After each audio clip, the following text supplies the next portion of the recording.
It is officially livery launch season in F1. The excitement towards the new season is building up and we are finally getting our first look at the brand new F1 cars for the 2023 season. And that got me wanting to make this video, so today I'll be ranking my 10 favourite looking F1 cars of all time. This list is purely my opinion and based on my personal favourite F1 cars ever made. If you enjoy this video, please smash the like button and subscribe for more F1 content. Almost 80% of my viewers are not currently subscribed to my channel, and if you're one of them, I would really appreciate if you could just tap that little subscribe button, as it would mean the world to me.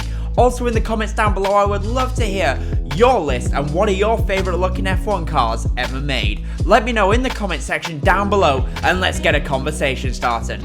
Now, let's get to the video. In 10th place, I've gone for the Lotus 72. Yep, we are starting off strong, and spoiler alert, there is a lot of tobacco-sponsored F1 cars in this video, and the first one is the Lotus 72, as driven by F1 icons such as Jochen Rindt, Ronnie Peterson, Jackie Ickx, and the legendary Emerson Fittipaldi. The Lotus 72 raced from 1970 until 1975. It won 3 Constructors and 2 Drivers' Championships. And just look at the car. Everything about this car is spectacular, from the small front tyres to the massive fat rear tyres. It gives some weird proportion sizes, I admit, but for some reason it just looks right. That combined with the relatively basic aerodynamics when compared to modern standards, it just looks incredible. I mean, look at the side pods. I can't put my finger on exactly what it is, but the wide low front chassis with 2 tiny winglets hanging off of each side and the JPS livery just looks spectacular. And let's be honest, seeing images of this car drifting through corners, it just looks amazing. This car won 20 races and scored 39 podiums, an incredible achievement for a car from the 70s. In 9th place, the Ferrari F2004. Let's be honest, this wouldn't be a Mr. Pulse list video without me mentioning a car driven by Michael Schumacher, and the F2004 was the epitome of early 2000s F1. In Michael's hands, this car was all dominant, and for me, this era of F1 had the best looking F1 cars ever made. There are a couple more in this list which are also from this era, some of which I will be mentioning a little bit later on, but this Ferrari is absolutely stunning, and for me, it is very nostalgic. I remember at 8 years old, watching F1 and seeing this car in Michael's hands absolutely obliterate the competition, and for child me, that was just perfect. The dimensions of this car is everything. It's perfect. It is small, compact, light, making it an incredibly nimble car. This car would dance around the circuit, and due to being small, it would look incredibly fast on TV, which is one of the things wrong with modern day F1. The F2004 entered 18 races and won 15 of them, all in the 2004 season, and it took Michael Schumacher to his 7th and final World Championship.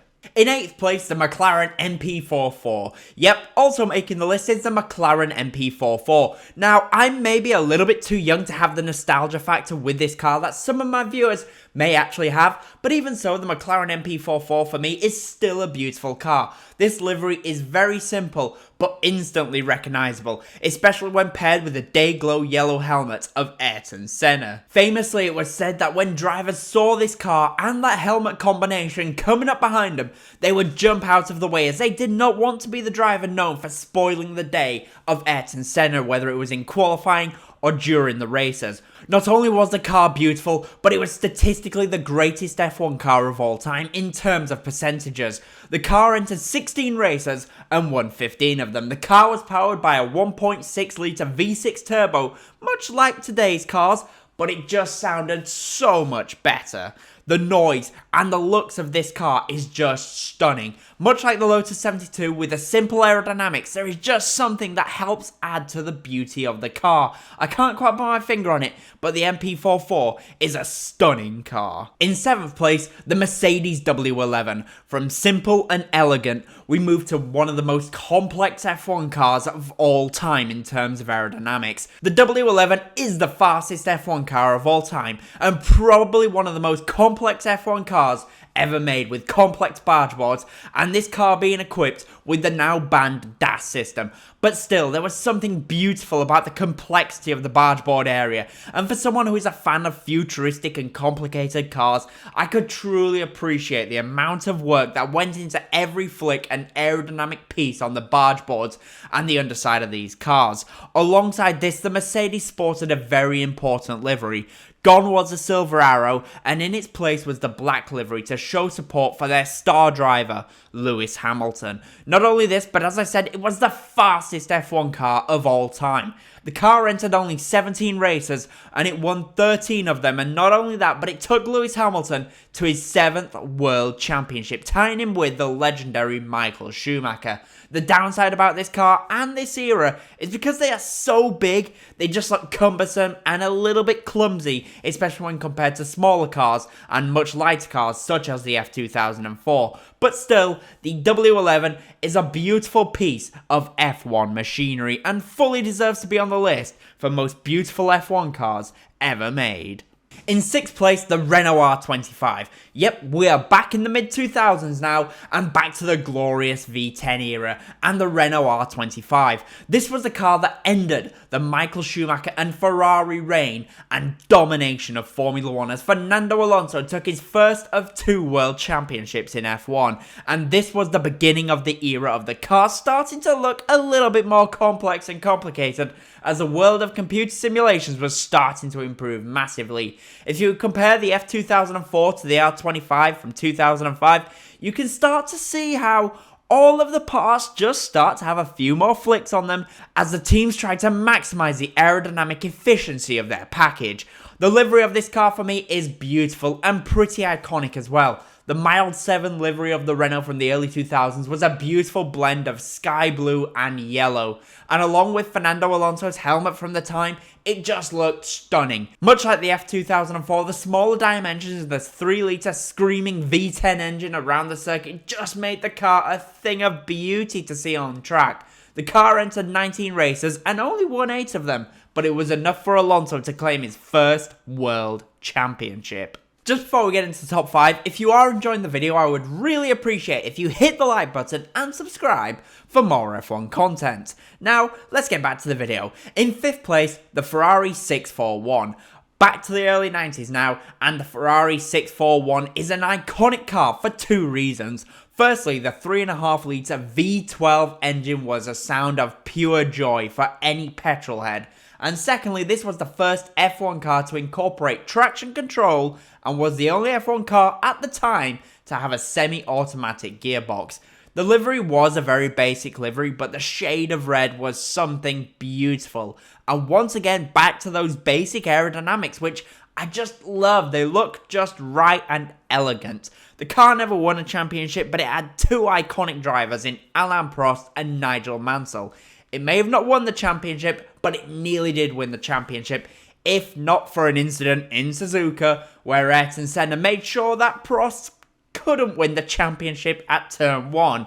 But still, it is a beautiful car and belongs on this list. In 4th place, the Williams FW14B. This has the distinction of being the most technologically advanced F1 car of all time, having perfected traction control, ABS, a semi-automatic gearbox, and having an active suspension.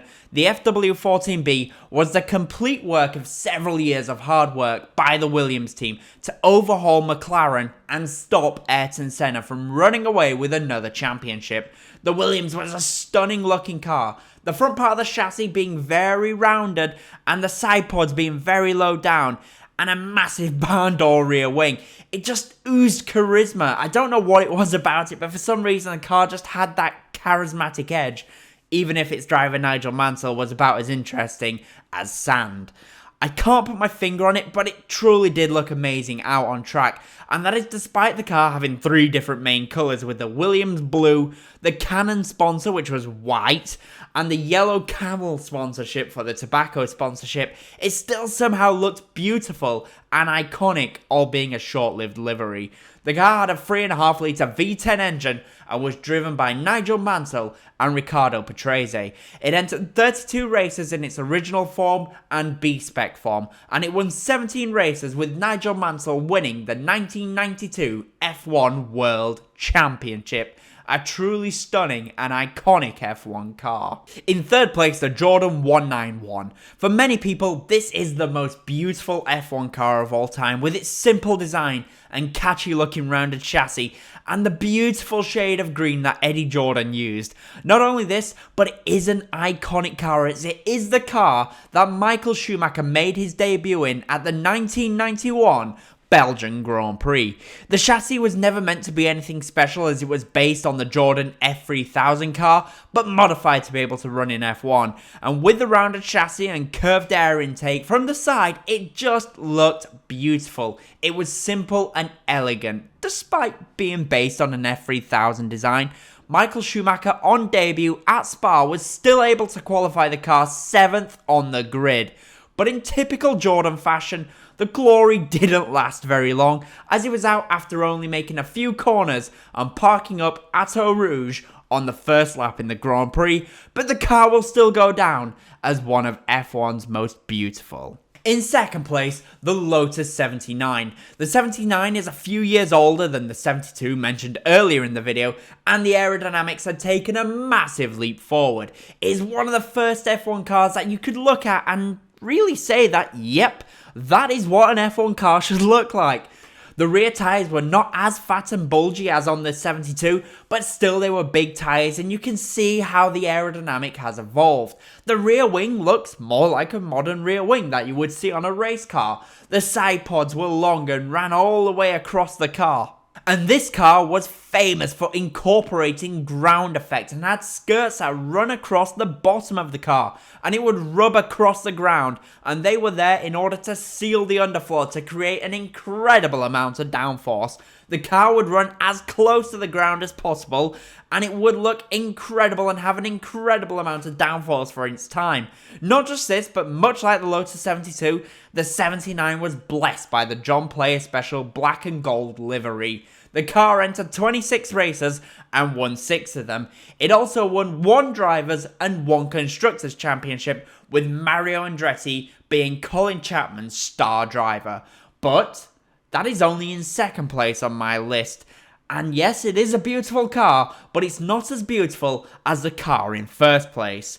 In first place, we once again go back to the mid-2000s, and it's the McLaren MP420. The MP420 is without doubt, in my opinion, the most beautiful F1 car of all time.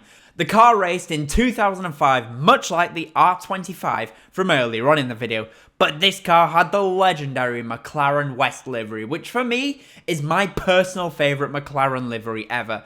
The black and silver with just a dash of McLaren Rocket Red worked perfectly together, and the sound of the 3-litre Mercedes V10 engine was pure and amazing. The sound would rumble like thunder all around the circuit, and the car was the fastest car in 2005, in the hands of Kimi Räikkönen at least, but it did have a party piece that was, well, not ideal. It would break down a lot, and I mean a lot. But in a way, that was a good thing, because whilst, yes, it was pillowing smoke out of the exhaust, and it did look like a West cigarette at times, you could at least have plenty of time to enjoy the spectacular looking car. Once again, as with the F2004 and the Renault R25, the dimensions are just perfect. 1.8 meters wide and a short wheelbase, which meant that the car would absolutely dance around the circuit as the drivers hung on for dear life. And for me, this is the best looking F1 car ever made. But that is just my opinion. Down in the comments section, let me know what are your thoughts, and most importantly, what are your favourite looking F1 cars ever made. Let me know in the comments, and as always, comment, leave a like, and subscribe for more F1 content. Thank you all so much for watching, guys. Bye.